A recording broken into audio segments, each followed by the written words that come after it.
I just don't know if I'm the Giants right now, if this is my year to really go for it. Instead, I actually look at the Giants being quite the opposite. This is a long-term talent accumulation phase. You just got Devers. You just signed Adames. You've got some of your pitching certainly is under control for multiple years. This is the beginning of a window to win for this team. Pre and post coverage, all of that is starting in Atlanta, and J.P. Morosi is going to be a part of just about all of it. Hey, JP, how you doing? Doing great, Mark. Sorry about the initial glitch there in the Matrix, but we are back connected now. Thank you for your patience and for the invitation to be on the show today. Really appreciate it. No problem at all. You kind of started this off the way the Giants start any at bat with a runner in scoring position. It's just strike one, JP. It's okay. Well, way to tie it all together. We had thought that would all be settled with the arrival of Devers, and we thought that that issue was going to be resolved. But as we all know, the game has different plans for us, and I think things will eventually be fine with Rafi in a Giants uniform, but it's taking a little bit of time. Yeah, what's your take on? And these are all the things that we're hearing, right? He's switching teams, switching coasts, switching leagues. He's a little dinged up. He's switching positions. Should Giants fans express a lot of patience with Devers? They should, because one of the things that was rather unique about his season was, as you know, his start to the year was really bad, and it went on for a couple weeks, and then he got right back into a groove. I think that you see this, whether it was Soto, and certainly Soto had plenty of time to get adjusted to that situation that when he went over to the Mets, and even you go back to other situations, and frankly, Adames dealt with it a bit this season too. There's just a lot of difference, and I think just the noise that surrounded Devers and the trade probably lingered a little bit, and now eventually, whether it's already happened or will happen, a couple things will dawn on him. Number one is, this is my new reality. I'm going to be a Giant for a very, very long time, and I think that will on some level help him get comfortable.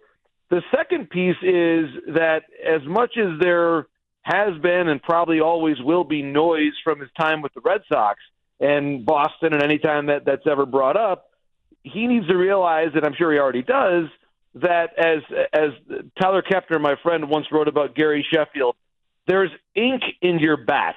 Okay, when you're that good of a player, when you're one of the best hitters in the world, you can write whatever story you want as long as you're playing that well. And Devers is one of the guys, talk about the 10 or 15 most elite hitters in the sport who are good enough to do that.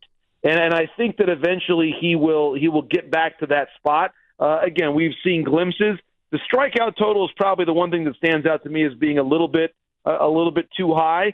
And honestly, I do wonder about at what point in time would he be more comfortable playing back in the field? Is that something that would take an offseason for him to do? I thought when the trade happened that we would see him playing first base almost immediately, and of course that hasn't happened. I think that to me is the variable and the thing that I wonder about going forward is what his role is going to be. But to me, it's still an open question. I believe he'll get there to the end, and he'll be able to be a very productive player in a Giants uniform. It just hasn't quite happened with the immediate impact that I'm sure Giants fans wanted to see. How much does his approach as a hitter either get helped or get hurt by the fact that he's now playing at Oracle Park?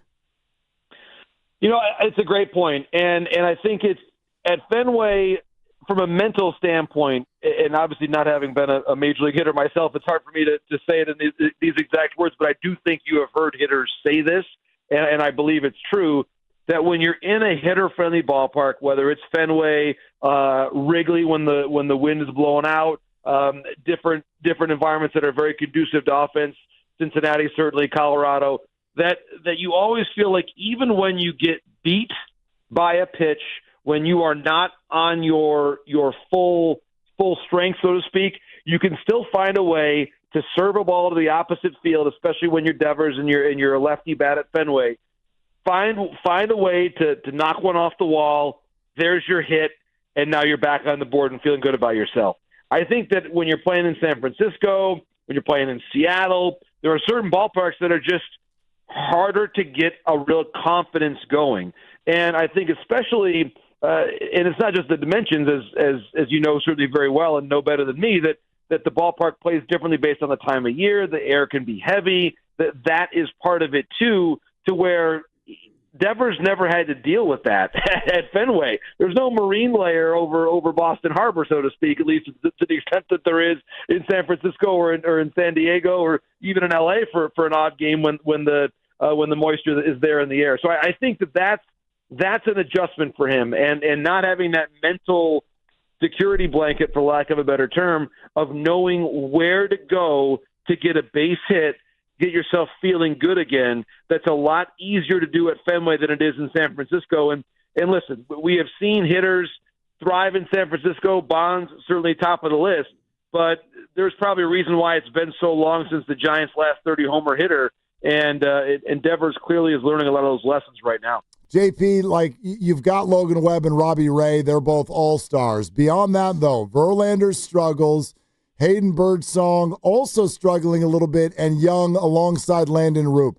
Do you believe the Giants need to bolster their starting pitching staff? They do, and here's what I would say is the interesting part of it. So you've already given up some talent, and it wasn't necessarily a massive price, but you gave up some talent to get Devers. And then the question becomes, okay, now that you've done that, what is left in your system? And what price are you willing to pay to upgrade and go for it right now? I would say this, that there are teams out there, the Cubs are one of them, I would say certainly the Cubs, the Mariners maybe even to some extent, some other teams there that are right now we need to win teams. Toronto might fit in the same category.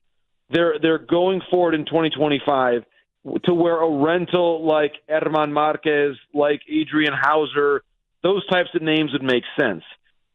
I just don't know if I'm the Giants right now, if I'm looking at the landscape and saying, this is my year to really go for it. Instead, I actually look at the Giants as being quite the opposite. This is a long-term talent accumulation phase. You just got Devers. You just signed Adames. You've got some of your pitching certainly is under control for multiple years. This is, as I see it, certainly the first full season of health for Lee. This is the beginning of a window to win for this team. And it's hopefully going to be a long window for them, but there is not, while there is certainly the mandate to add talent and spend money when appropriate, they just added a ton to the payroll long-term with the acquisition of Devers. But this is not a desperation. This is not the Carlos Beltran trade of 2013, right, when they had to bring him in, or 2011 rather. That's not the type of move that this is for this team right now, where you're going to give up the modern equivalent of Zach Wheeler back in the day to get 2 months of an elite player. That's just not where the Giants are right now. So I think if the right need for need type of a deal comes around where they can maybe trade a controllable bat for a controllable arm, you do it. But I'm just not sure that type of a trade is going to materialize. And I also think that we're probably still a week or so away coming out of the All-Star break before we really see a lot of big-time movement, just because I think a lot of front offices right now are still very much focused on the draft. Is part of the determination you're making based off of Justin Verlander, who has not been great this season? If he continues to struggle, do the Giants then become more motivated to try to add an arm? Well, I think yes, but again, it's kind of a difficult situation to then ask yourself, well, what do you do with Verlander? And again, part of this comes to the conversation of what's the goal of this year? How do you want to brand yourself to the larger industry? Let's say now that you're in this Buster Posey-led Zach Minozzi and Randy Wynn, this is your group.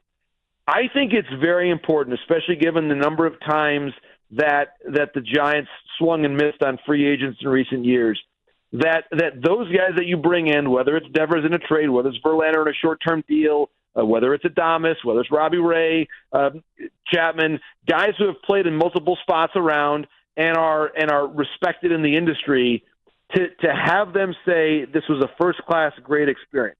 Verlander is going to go to the Hall of Fame. Not to say that you have to make a decision based on how Verlander's career is going to look in the 360 whenever you're done with pitching. But I do think the manner in which he is handled will go a far way towards saying, okay, this is what this group of the front office is all about now. And Buster Posey, given his background, given what he's all about, I think the way in which he handles players is a key part of his identity. That has to be a number one part of the Giants sales pitch when you're going in free agency, when Kyle Tucker becomes a free agent this winter, to say, listen, this is who we're all about as a team. Kyle, you can come in and help us in these ways. We pair you up now with Devers. You've got Adames. You've got Chapman. I'm just saying, speaking hypothetically here, that you're branding in to those veteran players is a really key thing. So I think you can't really cut ties with Verlander too quickly. You can't really layer in pitchers over top of him unless he's really hurt, and then in which case, obviously, all bets are off. But I think how they handle the Verlander situation, they've always been said many times in sports, one of the hardest things you can do as a manager, as a person is handle an aging star who's maybe struggling a bit. That's certainly the case right now with Justin Verlander. I know you're speaking hypothetically when you throw out the name Kyle Tucker, but let me ask it this way. Are you insinuating that the Giants will still look at more big free agent dollars even after the acquisition of Devers and Adames? It's hypothetical, and it's not the cleanest fit necessarily, just based on how left-handed perhaps they are. Although you look at the big picture and say Yastrzemski is a free agent when the season is over. Again, I don't think, I'll say this very clearly, I do not think that Kyle Tucker is going to be a Giant in 2026.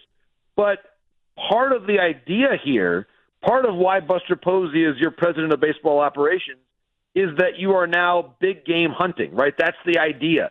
And importantly, if you just look at total dollars, Devers is making a fraction of what the likes of Soto and Ohtani and even, Judge, maybe it's half of what, a little less than half of what Judge would have been still owed at this point in time. So clearly the Giants are able to add additional payroll. They're one of the teams that can do it. I think it's very unlikely that they would do it, but this is, you have to look around in the industry right now at what a haves and have-nots world it's become. Just look at the standings right now and go team by team by team by team and ask yourself, does this team have a better chance than the Giants to sign Kyle Tucker? Okay, the Cubs do. The Yankees probably do. The Red Sox probably do. The Dodgers would kind of surprise me, but who knows with them, right? So my point is there's probably 5 or 6 teams in the sport that have a better shot at getting Kyle Tucker or fill in the blank any other primo player, whether it's Pete Alonso or anybody else. Again, Alonso might be a bit of a stretch given the current construct of the roster, but the point is, in this haves and have-nots world, the Giants are one of the haves. And I am buying stock in what this team is going to look like for the next 3 to 4 to 5 years, because I think the farm system's in a better shape than it's been in a while, is they're going to be one of the teams that is in there every year. Think about when we were at the winter meetings and we said, who's in there trying to trade for Kyle Tucker? Who's in there trying to sign Juan Soto? It was the same 5 teams. It was the same 6 teams. And my point is the Giants are one of those 5 or 6 teams.